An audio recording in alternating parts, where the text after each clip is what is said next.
বাংলাদেশের বর্তমান আইনে হেফাজতকারী নির্ধারণের জন্য একটা কিছুটা এখন মিক্সচার অফ জুরিসপ্রুডেন্স কাজ করছে আমি বলব। প্রথমত কিছু অংশ আমরা পাচ্ছি ধর্মীয় আইন থেকে। আমরা অনেক ক্ষেত্রেও দেখছি যে ৭ বছরের একটা আপনি জানেন যে ছেলে সন্তানের ক্ষেত্রে ৭ বছর এবং যদি মেয়ে হয় তাহলে পিউবার্টি অথবা বিয়ে হওয়া না পর্যন্ত মার কাছে থাকবে। এ ধরনের আমাদের হানাফি মুসলিম লয়ে একটি নিয়ম আছে।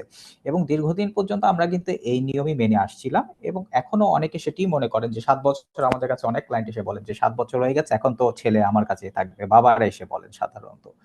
কিন্তু আ এখান থেকে কিন্তু একটা আ টার্ন নিয়েছে আমাদের এই জুরিসপ্রুডেন্সটা এবং এখন নতুন একটা কনসেপ্ট এসেছে আ যেখানে বিভিন্ন উচ্চ আদালতের সিদ্ধান্তের মাধ্যমে এটি নির্ধারিত হয়েছে যে না, আপনি বয়স দিয়ে কিন্তু শুধুমাত্র নির্ধারণ করতে পারবেন না যে কাস্টডিটা কার কাছে থাকবে।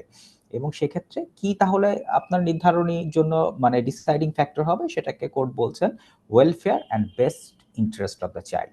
সো এই ২ টা শব্দ এখন খুব ইম্পোর্টেন্ট যে কার কাছে থাকলে ওয়েলফেয়ার এবং best interest of the child নির্ধারিত হবে সেটি কোর্ট দেখে তারপরে কিন্তু কাস্টডি এবং হেফাজতটা কোর্ট দিচ্ছে।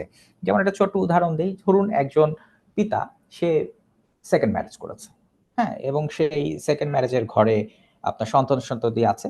এখন সেক্ষেত্রে যে শিশুটি ছেলে শিশু তার বয়স ৮ বছর হয়ে গেছে। এখন স্বাভাবিকভাবে প্রশ্ন উঠবে যে এই সন্তানকে আপনি যদি বাবার কাছে দিয়ে দেন, যেখানে কিনা মা এখনো অবিবাহিত আছে, হয়তোবা উনি সারা জীবন এখনো জীবন অতিবাহিত করে দিয়েছেন আ ছেলে সন্তানের কথা ভেবে এবং তাকে লালন-পালনের কথা ভেবে।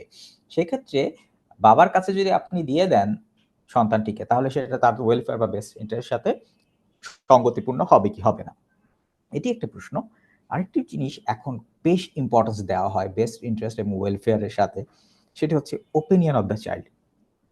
আমাদের গার্ডিয়ান অ্যান্ড ওয়ার্ডস অ্যাক্টেও কিন্তু শিশুদের মতামতের গুরুত্ব দিতে বলা আছে। এবং বলা হয়েছে যদি কোনো শিশু তার মতামত প্রকাশ করতে পারে বা মতামত প্রকাশ করার মতো অ্যাডাল্ট হয়, তাহলে অবশ্যই আপনাকে তার মতামতকে গুরুত্ব দিতে হবে।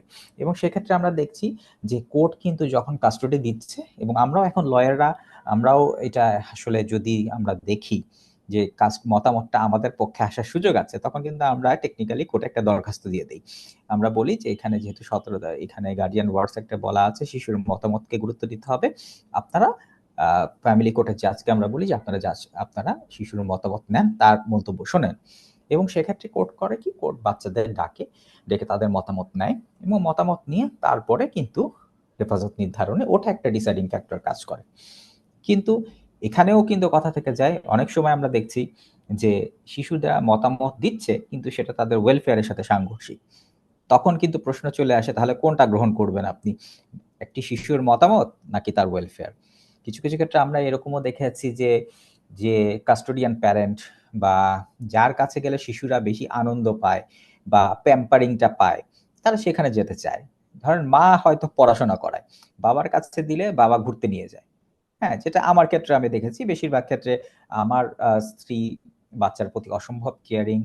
তাকে কিভাবে স্বাস্থ্যকর খাবার খাওয়ানো যায়, কিভাবে তার পড়াশোনা কতক্ষণ থেকে কতটুকু হয়, সেটুকু সে দেখে। কিন্তু আমি যখন শুক্রবার, শনিবার বাসায় থাকি বা শুক্রবার বাসায় থাকি, আমি বাচ্চাদের নিয়ে ঘুরতে যাই। তাদেরকে জাঙ্ক ফুড খাওয়াই। অ্যান্ড ভেরি অবভিয়াসলি তারা আমার বেশি ফ্যান। তো এখন এই বাচ্চাদের দেখে এই ধরনের সিচুয়েশন এ যদি আপনি বলেন, "তুমি কার কাছে থাকবে?" তারা কি বলবে? তারা বলবে, "আমি বাবার সাথে থাকব।" কিন্তু সেটা কিন্তু তাদের বেস্ট ইন্টারেস্ট এর সাথে সাংঘর্ষিক হয়ে যাবে। সো কোর্ট এগুলোও কিন্তু দেখে। এবং এগুলো দেখে সেই ৭ বছরের পুরনো নিয়ম কিন্তু এখন আর নেই যে ৭ বছর বা পিউবার্টি হলে মার কাছে থাকবে বা বাবার কাছে থাকবে। এখান থেকে মেইন গাইডিং প্রিন্সিপল টা চলে আসছে বে বে বেস্ট ইন্টারেস্ট এবং welfare of the child. So এটার উপর নির্ধারণ করেই এবং সাথে যেটা বললাম ওই যে ওপিনিয়ন অফ দি চাইল্ড এর এই দুটোর মিক্সচারে একটা জুরিসপ্রুডেন্স ডেভেলপ করেছে এবং ৭ বছরের বিষয়টা যে আসে না তা না। আমরা এখনো উচ্চ আদালতেও অনেক সময় হিয়ারিং এর সময় কোর্ট বলে যে ৭ বছর হয়ে গেছে বাবার কাছেই থাকবে। হুম? কিন্তু ওখান থেকে যে একদম দিতেই হবে ৭ বছর হয়ে গেছে বলে ওই ধ্যান ধারণা থেকে কিন্তু বাংলাদেশের কোর্ট বা আমাদের যে জুরিসপ্রুডেন্স চাইল্ড কাস্টাডি সংক্রান্ত যে আইনগুলো আছে সেগুলো অনেকটা সরে এসেছে। সো আমরা এখন অনেকটা লিবারাল একটা অ্যাপ্রোচ আমি বলব যে আমরা গ্রহণ করেছি কাস্টডি নির্ধারণের ক্ষেত্রে।